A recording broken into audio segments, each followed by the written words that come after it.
There are so many types of data collection, and they do depend on the type of data you are trying to collect.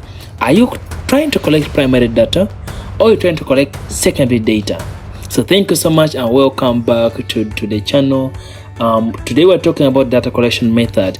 Now, if you're collecting primary data set, that is data that you must just record there and then in real time, in real place. One, you can use statistical methods for you to obtain those data sets.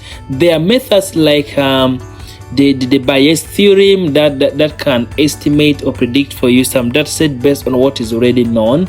So you can generate primary data set based on what's already known, like, so that you have sort of a primary data set. You can use surveys. That's why you go and then you survey people. You can use polls, you can interview people, you can use the Delphi technique, you can use the focus groups technique, and then so many other methods which are not talked about here, especially under experimental designs. If you're doing lab work, hands-on, all those could fall under the primary data collection methods. Now, how about the secondary data collection methods? So in case you want to use your records, where can you get those records from? This can be financial records, sales report, government reports, missions, vision statements, the internet. There are so many ways that you can always get this secondary data set and you can use it for your study. So depending on which kind of study you are doing, then you may just need to consider one of these data collection method.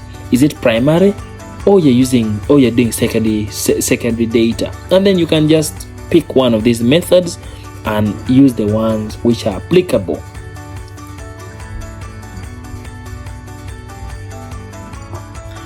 Now, even after finishing to collect your data set, the question now remains, how will you make sense of it? Well, whether you got primary sources, secondary data set, no matter the ones you got, it's important that you know how to do the analysis.